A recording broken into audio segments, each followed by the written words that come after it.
अब हम आपको बताएंगे कि दुनिया भर में गाड़ियों का निर्माण करने वाले इंजीनियर्स के लिए कैसे एक छोटी सी चिप एक बहुत बड़ी समस्या बन गई है और यह समस्या आपको भी परेशान कर सकती है। अगर आप भी भविष्य में नई गाड़ी खरीदने के बारे में सोच रहे हैं तो हमारी अगली खबर आपके काम की हो सकती है। इसलिए आप में से जितने भी लोग इस साल नई गाड़ी खरीदना चाहते हैं या अगले साल नई गाड़ी खरीदने के बारे में सोच रहे हैं तो पहले यह खबर देख लीजिए। पूरी दुनिया में इस समय सेमीकंडक्टर चिप्स की भारी कमी है और इसलिए नई गाड़ी खरीदने वालों को अपनी गाड़ी की डिलीवरी के लिए इस समय भी 4 महीने से लेकर 1 साल तक का इंतजार करना पड़ रहा है। यह स्थिति कोविड-19 की वजह से हुई। कोरोना वायरस की वजह से 1 साल तक पूरी दुनिया में सेमीकंडक्टर चिप्स का उत्पादन बहुत कम हो गया और अब भी इसकी सप्लाई इसकी डिमांड के मुकाबले बहुत कम है। डिमांड बहुत ज्यादा है, सप्लाई कम हो गई है। आजकल पूरी दुनिया में जितनी भी गाड़ियां बनती हैं, क्योंकि अब बहुत आधुनिक टेक्नोलॉजी आ गई है, तो उनके power steering, brake sensor, entertainment systems, airbags और पार्किंग कैमरों में सेमीकंडक्टर चिप्स का ही इस्तेमाल होता है। और आमतौर पर आज के दौर में बनने वाली एक गाड़ी में 1000 से ज्यादा सेमीकंडक्टर चिप्स लगे होते हैं। ये चिप्स कंप्यूटर प्रोग्रामिंग पर आधारित होते हैं और आपकी गाड़ी के डेटा को भी प्रोसेस करते हैं। सेमीकंडक्टर चिप्स के बिना आधुनिक गाड़ियों का निर्माण लगभग असंभव है और अब पूरी दुनिया में इनका प्रोडक्शन इनकी डिमांड के मुकाबले बहुत कम हो रहा है और इसी वजह से कंपनियां ग्राहकों की मांग के मुताबिक गाड़ियों का निर्माण नहीं कर पा रही, गाड़ियों की डिलीवरी नहीं दे पा रही हैं। सबसे बड़ी परेशानी यह है कि पूरी दुनिया में सिर्फ गिनी चुनी कंपनियों के पास ही सेमीकंडक्टर चिप्स बनाने की क्षमता है। इन कंपनियों ने अपना प्रोडक्शन बढ़ाया भी है, लेकिन फिर भी वर्ष 2023 से पहले इसकी शॉर्टेज बनी रहेगी। यानी 2023 तक अगर आप नई गाड़ी खरीदने के बारे में सोच रहे हैं तो आपको एक लंबा वेटिंग पीरियड मिलेगा। भारत की कोई भी कंपनी सेमीकंडक्टर चिप्स और भारत इस मामले में पूरी तरह से आयात पर निर्भर है। मतलब यह है कि भारत की कोई भी कंपनी इस समय इस तरह के चिप्स नहीं बनाती और हमारे यहां ये सारे चिप्स दूसरे देशों से आयात किए जाते हैं। भारत की कार निर्माता कंपनियों को इन चिप्स की सबसे ज्यादा सप्लाई मलेशिया से होती है, जहां इस समय कोरोना की दूसरी लहर की वजह से प्रोडक्शन बाधित है। इसलिए अगर आप आने वाले त्योहारों के मौके पर नई गाड़ी लेने के बारे में सोच रहे हैं तो हो सकता है कि आपको समय पर इसकी डिलीवरी ना मिल पाए। इसलिए फॉरवर्ड प्लानिंग करके चलिए। अगर आपको अगले साल गाड़ी खरीदनी है तो आपको वो बुकिंग अभी करनी होगी।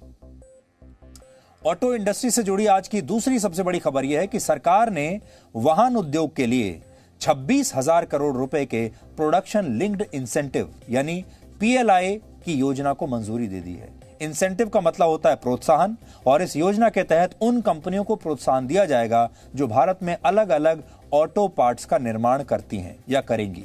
सरकार ने जो रकम जारी की है उससे कंपनियों को भारत में ऑटो पार्ट्स की मैन्युफैक्चरिंग यूनिट्स लगाने में आसानी होगी और ऑटो सेक्टर को मिलने वाले PLI की वजह से न सिर्फ भारत में 7.5 लाख लोगों को रोजगार मिलेगा, बल्कि गाड़ियों में लगने वाले अलग अलग पार्ट्स के निर्यात में भी कमी आएगी और भारत इस मामले में आत्मनिर्भर बन पाएगा। अब हमें बाहर से आयात करने की आवश्यकता नहीं होगी।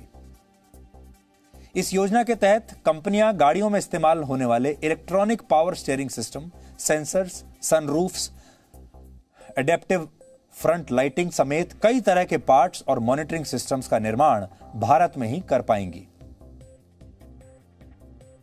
इस योजना के से सबसे ज्यादा फायदा उन कंपनियों को होगा जो इलेक्ट्रिक और हाइड्रोजन से चलने वाली गाड़ियों का निर्माण करेंगी। कार्बन एमिशन को कम करने के लिए भारत सरकार वर्ष 2030 तक पेट्रोल और डीजल गाड़ियों का उत्पादन बंद कर देगी। वर्ष 2030 के बाद भारत में सिर्फ इलेक्ट्रिक गाड़ियां और हाइड्रोजन से चलने वाली गाड़ियों की ही बिक्री की इजाजत होगी। इलेक्ट्रिक गाड़ियां बैटरी से चलती हैं, जबकि हाइड्रोजन फ्यूल से चलने वाली गाड़ियां भी जहरीला धुआं नहीं छोड़ती हैं। इन गाड़ियों से कार्बन डाइऑक्साइड, सल्फर और नाइट्रोजन जैसी जहरीली गैसेस की बजाय सिर्फ पानी निकलता है। तो जो योजना इस समय आपको देखने को मिल रही है वो ये है कि आने वाले समय में इलेक्ट्रिक कार और हाइड्रोजन से चलने वाली गाड़ियों को प्रोत्साहन दिया जाएगा। इन गाड़ियों की कीमतों में भी कमी आएगी और सरकार का पूरा ध्यान उन कंपनियों पर है जो इलेक्ट्रिक कार्स बनाएंगी या फिर उनके कंपोनेंट्स बनाएंगी। ये एक बहुत बड़ा बदलाव है जिसका असर आने वाले समय में आपके जीवन पर भी पड़ेगा। इसलिए अभी हमने आपको बताया अगर आप नई गाड़ी खरीदने के बारे में सोच रहे हैं तो आपको इंतजार करना पड़ेगा, लेकिन अगर आप और 1-2 साल के बाद गाड़ी खरीदने के बारे में सोच रहे हैं तो फिर पेट्रोल डीजल की गाड़ी छोड़कर आपको इलेक्ट्रिक कार खरीदनी चाहिए। हालांकि इलेक्ट्रिक और हाइड्रोजन से चलने वाली गाड़ियों को लेकर जो नई नीति बनी है उसका एक मकसद तेल पर निर्भरता को कम करना है। इसे आप लेबनान के एक उदाहरण से समझिए। लेबनान में इस समय पेट्रोल और डीजल भरवाने के लिए 10-10 किलोमीटर लंबी लाइनें हैं। लेबनान का यह हाल इसलिए हुआ क्योंकि वो तेल के लिए पूरी तरह दूसरे देशों पर निर्भर था और वहां राजनीतिक अस्थिरता और बाहरी देशों के हस्तक्षेप से लेबनान पर कर्ज बढ़ता जा रहा था, लेकिन किसी ने भी इसे गंभीरता से नहीं लिया। लेबनान के लोगों ने भी इसका विरोध नहीं किया और जब किसी देश में कम लोकतंत्र होता है तो उस देश की हालत ऐसी ही हो जाती है जैसी अब लेबनान की है। लेबनान पर 6 लाख करोड़ से ज्यादा का कर्ज है जो उसकी जीडीपी से 170% अधिक है। 69 लाख की कुल आबादी में से 36 लाख लोगों को तुरंत मदद की जरूरत है। 17 लाख लोग भूखमरी का सामना कर रहे हैं और लेबनान की सरकार को इस संकट से उबरने के लिए 18,000 करोड़ रुपए की जरूरत है। लेबनान में वैसे तो लोकतांत्रिक सरकार है, लेकिन यह देश हिजबुल्लाह नाम के आतंकवादी संगठन से अभी परेशान है और यहां पिछले कई सालों में स्थिर सरकार नहीं बनी है। कम लोकतंत्र की कीमत इतनी महंगी पड़ सकती है, ये आप लेबनान की इन तस्वीरों से समझ सकते हैं।